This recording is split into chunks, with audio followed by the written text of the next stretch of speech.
नमस्कार, जय हिंद दोस्तों। स्वागत है आप सभी का आपके अपने YouTube चैनल सीप कैंपस पर। दोस्तों, आज हम लोग सर्वनाम का टॉपिक पूरी तरीके से ख़त्म करने वाले हैं। इससे पहले दो अलग अलग वीडियोस के माध्यम से हमने सर्वनाम को बिल्कुल बेसिक से, बिल्कुल ज़ीरो लेवल से शुरू करके लगभग हर पॉइंट, हर फैक्ट्स को बहुत अच्छे तरीके से पढ़ लिया है। इसमें सर्वनाम के जो कुल 6 भेद थे, उसमें से हम 4 को पढ़ चुके हैं। बाकी के जो बचे हुए हैं, इनमें संबंधवाचक और प्रश्नवाचक, इन दोनों को आज ख़त्म कर लेंगे। तो अगर अभी तक आपने पिछली वीडियोस को नहीं देखा है तो चैनल पर चले जाइए और वहां आप उन सारी वीडियोस को देख लीजिए। अगर चैनल पर पहली बार आए हुए हैं तो चैनल को सब्सक्राइब कर लीजिए, बेल आइकन को प्रेस कर लीजिए और ऑल का ऑप्शन सेलेक्ट कर लीजिए, ताकि आपको चैनल की हर नोटिफिकेशन बिल्कुल टाइम पर मिलती रहे। तो चलिए टॉपिक शुरू करते हैं। सबसे पहले बात करेंगे सर्वनाम का 5वां प्रकार यानी संबंधवाचक के बारे में। देखिए, इसकी जो भी परिभाषा हो वो आप किताबों से भी पढ़ सकते हैं, यहाँ भी लिखी है, यहाँ से भी पढ़ सकते हैं। लेकिन रटने के बजाय आप समझिए, आप समझ लीजिए, उसके बाद अपने शब्दों में परिभाषा लिखिए। अगर आप अपने शब्दों में समझ करके लिखेंगे तो एक तो आपको रटना नहीं पड़ेगा, आपको ये डेफिनेशन आसानी से समझ में आएगी और हमेशा याद रहेगी। चलिए सबसे पहले देखते हैं संबंधवाचक शब्द के बारे में। तो संबंधवाचक 2 शब्दों से मिलकर बना है, एक है आपका संबंध और दूसरा है वाचक। संबंध का अर्थ होता है रिश्ता या इंग्लिश में कहें तो रिलेशन, और वाचक का मतलब होता है बोलने वाला। वाचक मतलब आपका बोलने वाला, यानी ऐसा सर्वनाम जो किसी संबंध के बारे में बोलता हो, वो संबंधवाचक सर्वनाम है। अब बात ये आती है कि संबंध के बारे में बताएगा तो, लेकिन किसके संबंध के बारे में? तो आप अब तक पढ़ चुके हैं कि जो सर्वनाम है वो संज्ञा के स्थान पर प्रयोग किया जाता है। तो अगर कोई शब्द संज्ञा के स्थान पर प्रयोग किया जाएगा तो वो विशेषता संबंध किसके बारे में बताएगा? खुद संज्ञा के बारे में। और संज्ञा क्या है? कोई व्यक्ति, कोई वस्तु, कोई स्थान या भाव, ये सारी चीज़ें संज्ञा है। तो फिर हम ये कह सकते हैं कि ऐसा कोई भी शब्द जो सर्वनाम हो और जो किसी प्राणी का किसी वस्तु के साथ या किसी स्थान के साथ, या फिर खुद एक प्राणी का दूसरे प्राणी से, एक वस्तु का दूसरे वस्तु से, या एक स्थान का दूसरे स्थान से संबंध बताए, वो संबंधवाचक सर्वनाम है। सही है? आप देखो, जो लिखने वाली बात है, चाहे तो अपने शब्दों में लिख लो या फिर जो यहाँ लिखा है उसको। जिस सर्वनाम शब्द से 2 व्यक्तियों या वस्तुओं का पारस्परिक संबंध प्रकट होता हो, वह संबंधवाचक सर्वनाम है ना? बिल्कुल वही बात जो मैंने अभी अभी आपको बताई कि ऐसा कोई भी शब्द जो 2 प्राणियों का, व्यक्तियों यानी प्राणियों, 2 प्राणियों का या 2 वस्तुओं का या 2 स्थानों का पारस्परिक यानी आपस में एक संबंध बताए, वो संबंधवाचक है। अगर बात करें संबंधवाचक सार्वनामिक शब्दों की, तो इसमें बहुत सारे शब्द आते हैं। जैसे आपका है मेरा, मेरी, मेरे, उसके बाद तुम्हारा, तुम्हारी, तुम्हारे, आपका, आपकी, आपके, उसके बाद उसका है, उसका से भी आप बना सकते हैं उसकी, उसके, है ना? फिर अपना, अपना के बाद फिर है तुम्हारा, तुम्हारी, तुम्हारे, या फिर जो, सो, जैसा, वैसा, जिसकी, उसकी, इस तरीके से बहुत सारे शब्द। जहाँ भी आपको लगे कि ये पर्टिकुलर शब्द एक सर्वनाम है और 2 संज्ञाओं के बीच में संबंध बताने की कोशिश कर रहा है, वो आपका संबंधवाचक सर्वनाम है। चलिए उदाहरण से समझते हैं। जैसे एक वाक्य लिखा जाए कि यह विद्यालय मेरा है, तो यहाँ पर ये एक शब्द है यह शब्द बताता है कि यह विद्यालय मेरा है। यह मतलब एक निश्चित बात कर रहा है कि विद्यालय निश्चित है, कोई कन्फ्यूज़न नहीं है। तो यह शब्द तो हो गया निश्चयवाचक सर्वनाम, जिसके बारे में हमने कल पढ़ा था। उसके बाद ये जो शब्द है मेरा शब्द क्या बता रहा है कि यह विद्यालय मेरा है, यानी इस विद्यालय का संबंध मुझसे है, इसलिए मेरा शब्द आपका संबंधवाचक सर्वनाम हो जाएगा। उसी तरीके से अगला आप कह सकते हैं कि जिसकी लाठी उसकी भैंस। यहाँ पर शब्द है लाठी और एक शब्द है भैंस, ये दोनों संज्ञा है। अब लाठी का संबंध बताया जा रहा है भैंस के साथ, यानी लाठी जिस किसी के भी पास रहेगी, भैंस उसी की हो जाएगी। ये एक मुहावरा है। अगर शाब्दिक अर्थ देखें तो लाठी और भैंस है, लेकिन अगर इसका भावार्थ देखें तो जिसकी लाठी उसकी भैंस, यानी जिसके पास ताकत होगी जीत उसी की होगी। तो इसीलिए ये जो लाठी और भैंस का संबंध है उसको दिखाने का काम कर रहे हैं ये जिसकी और उसकी शब्द। तो ये जिसकी और उसकी भी आपके संबंधवाचक सर्वनाम हो जाएंगे। फिर तीसरा उदाहरण आप ले सकते हैं कि यह वही लड़का है जो कल आया था। यहाँ पर एक शब्द है वही लड़का और जो कल आया था। तो ये आपका जो यह शब्द है यह तो हो जाएगा निश्चयवाचक, क्योंकि हम कंफर्म कर रहे हैं कि यही वो लड़का है। लेकिन जो शब्द है वही और जो, ये बता रहा है कि ये लड़का वही है जो कल आया था, यानी इस लड़के का संबंध कल आने वाले लड़के से है। तो वही और जो शब्द जो है संबंधवाचक हो जाएंगे। या अगला उदाहरण है कि जो बोओगे सो काटोगे, यानी जो भी आपने कर्म किया है फल उसी तरह का मिलेगा। तो बोने का संबंध काटने से बताया जा रहा है, किन शब्दों से? जो और सो से, इसलिए जो और सो संबंधवाचक सर्वनाम हो जाएंगे। इसके साथ इसमें आप और 2 पॉइंट नोट कर लीजिए।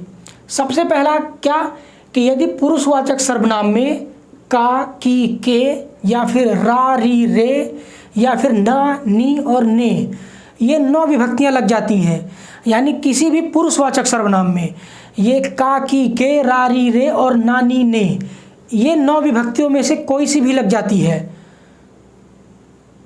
तो जो संबंधवाचक सर्वनाम में बदल जाता है, यानी ये पुरुषवाचक सर्वनाम संबंधवाचक में बदल जाता है अगर ये विभक्तियां लग जाए तो। जैसे यह मेरा विद्यालय है, तो ये मेरा शब्द कैसे बना है? मैं से बना है मेरा, मैं में रा विभक्ति लगा करके मेरा बन गया। तो मैं क्या है? पुरुषवाचक सर्वनाम है, और पुरुषवाचक में भी उत्तम पुरुष है, क्योंकि मैं मतलब मैं खुद, यानी बोलने वाला जो किसी बात को कह रहा हो वो उत्तम पुरुष होता है। तो मैं से बन गया मेरा, यानी पुरुषवाचक से बन गया सीधे संबंधवाचक। या दूसरा उदाहरण ले सकते हैं कि यह तुम्हारी किताब है। तुम्हारी किताब यानी तुम से बना है तुम्हारी, तुम क्या है? पुरुषवाचक सर्वनाम है। तुम यानी मध्यम पुरुष, और यहाँ तुम से बना तुम्हारा, और तुम्हारा हो गया आपका संबंधवाचक, क्योंकि पुस्तक का संबंध तुम से है, तुम्हारी पुस्तक है। इस तरीके से आप कर सकते हैं। उसके बाद अगला पॉइंट क्या है कि जो संबंधवाचक सर्वनाम शब्दों का लिंग और वचन उसके अनुसार लिखा जाता है जिसका संबंध किसी के साथ बताया जा रहा है। मतलब ये कि मान लीजिए मैं कहता हूँ कि यह मेरी पुस्तक है, तो इस पुस्तक का संबंध बताया जा रहा है मेरे साथ कि यानी ये पुस्तक मेरी है। अब जो इस पुस्तक का लिंग या फिर वचन है, पुस्तक का नहीं, जो मेरी शब्द है जो कि संबंधवाचक सर्वनाम है, इस सर्वनाम का जो लिंग या फिर वचन होगा ये पुस्तक के हिसाब से होगा, क्योंकि पुस्तक का संबंध मेरे साथ बताया जा रहा है। तो जिसका संबंध किसी के साथ बताया जाएगा उसी के हिसाब से उस सर्वनाम का लिंग या वचन होगा। जैसे मैंने कहा कि वह पुस्तक मेरी है, तो वह पुस्तक किसकी है? मेरी। अब बात हो रही है पुस्तक की। पुस्तक का संबंध मेरे साथ है, मैं एक पुल्लिंग हूँ, पुरुष हूँ, लेकिन फिर भी यहाँ मेरा इस्तेमाल नहीं किया गया कि यह पुस्तक मेरा है, बल्कि कहा गया कि यह पुस्तक मेरी है, क्योंकि जो पुस्तक है यह स्त्रीलिंग है, इसीलिए संबंधवाचक सर्वनाम का लिंग भी स्त्रीलिंग हो गया। तो आप ध्यान रखेंगे कि संबंधवाचक सर्वनाम का लिंग या फिर वचन उसी वस्तु या उसी संज्ञा के हिसाब से हो जाता है जिसका संबंध बताया जाता है किसी और के साथ। या दूसरा देखिए, वह मनीषा का बस्ता है। मनीषा क्या है? मनीषा एक स्त्रीलिंग है और बस्ता एक पुल्लिंग है। बस्ते का संबंध बताया जा रहा है मनीषा के साथ, और यहाँ पर ये का शब्द जो है ये है आपका संबंधवाचक सर्वनाम, क्योंकि बस्ते का संबंध मनीषा के साथ कौन बता रहा है? ये का शब्द बता रहा है। लेकिन इस बार बस्ते का संबंध बताया जा रहा है मनीषा के साथ, तो क्योंकि संबंध किसका बताया जा रहा है? बस्ते का। तो संबंधवाचक विशेषण का लिंग या वचन किसके हिसाब से होगा? बस्ते के हिसाब से, ना कि मनीषा के हिसाब से। तो बस्ता पुल्लिंग है, इसलिए का भी आपका पुल्लिंग हो गया। यहाँ मनीषा की बस्ता नहीं बोला गया, बल्कि मनीषा का बस्ता बोला गया। चलिए अब एक और चीज़ ध्यान देंगे।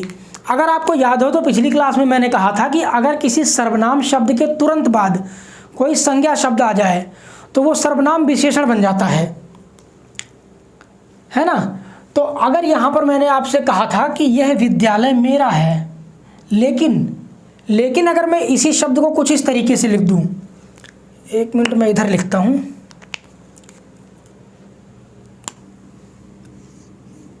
मान लीजिए मैंने लिखा है कि यह विद्यालय मेरा है, या मैं लिखूं कि वह पुस्तक मेरी है।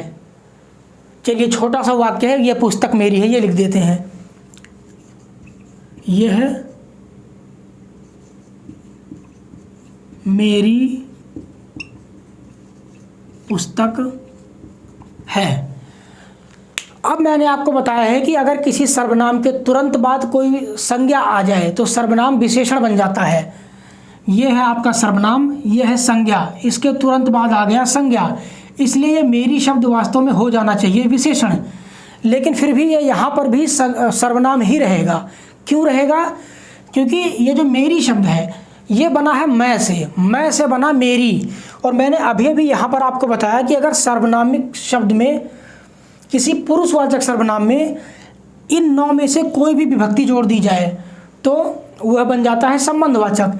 यानी इस मैं शब्द में री विभक्ति जोड़ी गई है, तो री विभक्ति जोड़ दी गई, यानी कि इस मैं सर्वनाम और पुस्तक संज्ञा इनके बीच में री विभक्ति आ चुकी है, इसलिए अब सर्वनाम के ठीक बाद संज्ञा नहीं है, बीच में विभक्ति आई हुई है, इसलिए ये हमेशा सर्वनाम ही रहेगा। इसलिए यहाँ आप वह पुस्तक मेरी है के बदले वह मेरी पुस्तक है भी कर सकते हैं। कई बार यहाँ से प्रश्न आता है क्योंकि ये कन्फ्यूज़न वाला वाक्य है। आमतौर पर हमें यही पता होता है कि सर्वनाम के ठीक बाद संज्ञा हो तो सर्वनाम विशेषण हो जाता है, तो हम यहाँ भी मेरी शब्द को विशेषण कर सकते हैं अगर लिख दिया जाए यह मेरी पुस्तक है, लेकिन फिर भी ये सर्वनाम ही रहेगा क्योंकि मैं के बाद री जोड़ करके मेरी बनाया गया है। उसी तरीके से यह विद्यालय मेरा है, इसको कर सकते हैं कि यह मेरा विद्यालय है, तो भी मैं में रा जोड़ा गया है, इसलिए विद्यालय और मैं के बीच रा आया हुआ है, इसलिए मेरा शब्द यह सर्वनाम ही रहेगा, विशेषण नहीं बनेगा। ठीक है, चलिए अब बात करते हैं अगले अपने छठे प्रकार की, प्रश्नवाचक सर्वनाम। प्रश्नवाचक यानी जो प्रश्न बताता हो, यानी जो प्रश्न पूछता हो, ऐसा सर्वनाम। प्रश्न और वाचक यानी प्रश्न बताने वाला सर्वनाम। तो जिस सर्वनाम शब्द से प्रश्न पूछने का बोध हो वह प्रश्नवाचक सर्वनाम होता है। इसमें आपके कौन, क्या, किसे, कहाँ, किधर, किसको, कैसा, इस तरीके के बहुत सारे शब्द आ सकते हैं। ऐसा कोई भी शब्द जिससे आपको ये आभास हो कि कोई प्रश्न पूछा जा रहा है। जैसे वह किताब किसकी है, किसकी, तो किसकी एक प्रश्न पूछा जा रहा है, यहाँ पर ये लग जाएगा कुछ इस तरह का चिन्ह। ये किताब किसकी है, प्रश्न पूछ लिया गया, इसलिए ये जो किसकी शब्द है ये प्रश्नवाचक सर्वनाम हो गया। ये ताजमहल कहाँ है, ताजमहल कहाँ है, यहाँ भी लगेगा प्रश्नवाचक, और ये जो कहाँ शब्द है ये प्रश्न पूछ रहा है, तो इसलिए ये भी आपका प्रश्नवाचक सर्वनाम हुआ। वह व्यक्ति कौन है, इसमें कौन शब्द भी आपका प्रश्नवाचक है। जो तुम भोजन किसके लिए पका रही हो, तो किसके लिए, इसके शब्द भी आपका प्रश्नवाचक हो जाएगा। ये हो गए प्रश्नवाचक। अब एक और बात ध्यान दीजिए, कई बार ऐसा होता है, हालांकि अगर आप यूपीएसआई जैसे एग्ज़ाम के लिए तैयारी कर रहे हैं तो ये एग्जाम्पल नहीं आएगा, लेकिन अगर आप यूपी का कोई एग्ज़ाम दे रहे हैं, खास करके लोअर पीसीएस जैसा एग्ज़ाम, तब वहाँ पर एक प्रश्न अक्सर पूछ लिया जाता है। मान लीजिए मैं कह दूँ कि यह किताब किसकी है, तो यहाँ पर प्रश्न पूछा जा रहा है। अगर आपसे पूछा जाए इसमें कौन सा सर्वनाम है, आप सीधे कहेंगे प्रश्नवाचक।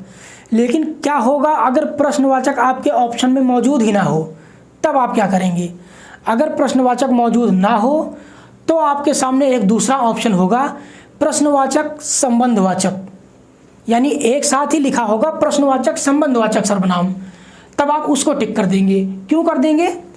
ये जो किसकी शब्द है, अगर मैं कहूँ कि ये मार्कर किसका है, तो सबसे पहले तो मैं एक प्रश्न पूछ रहा हूँ कि ये किसका मार्कर है, तो हो गया प्रश्नवाचक। लेकिन उसके साथ ही मैं ये भी जानना चाह रहा हूँ कि इस मार्कर का संबंध किसके साथ है ना। तो मैं संबंध भी जानना चाह रहा हूँ, इसीलिए यहाँ पर आप संबंधवाचक और प्रश्नवाचक दोनों होगा।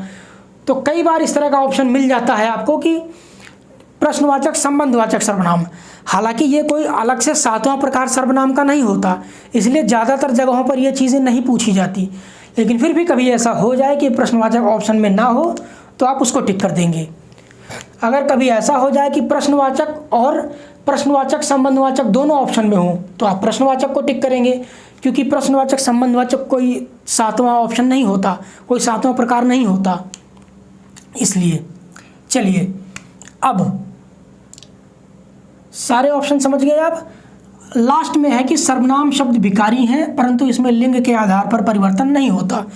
यानी सर्वनाम शब्द विकारी हैं, हम जानते हैं, शुरू में पढ़ चुके हैं, लेकिन फिर भी लिंग के हिसाब से इनमें विकार नहीं होता, है ना। क्योंकि अब तक हम पढ़ते आए हैं कि जिनमें लिंग, वचन, काल या कारक, इनमें से किसी के भी हिसाब से अगर कोई शब्द बदल जाता है वो विकारी है। लेकिन सर्वनाम कभी भी लिंग के हिसाब से नहीं बदलता, ये या तो वचन के हिसाब से बदलेगा या फिर कारक के हिसाब से। जैसे वह जाता है, वह शब्द आपका सर्वनाम है।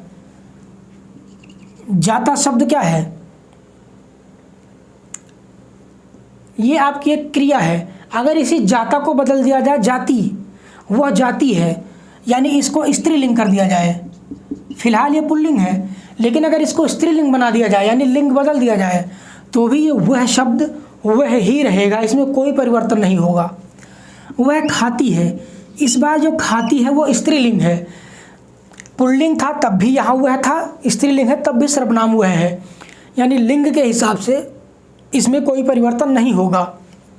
हाँ, अगर इसका वचन बदल दिया जाता जाते हैं तब ये वह के बदले वे हो जाता। वे जाते हैं, वे खाती हैं, यानी वचन के हिसाब से सर्वनाम बदलता है लेकिन लिंग के हिसाब से नहीं बदलता। चलिए, तो अब हमने सर्वनाम शब्दों को पूरी तरीके से समाप्त कर दिया है। अगर आपका कोई डाउट हो तो आप कमेंट के माध्यम से पूछ सकते हैं, आपके सवाल का जवाब ज़रूर दिया जाएगा। फिलहाल मेरी तरफ से ये टॉपिक ख़त्म हो चुका है, तो आज की वीडियो यहीं ख़त्म करते हैं। मिलेंगे अगली क्लास में, तब तक के लिए नमस्कार, जय हिंद।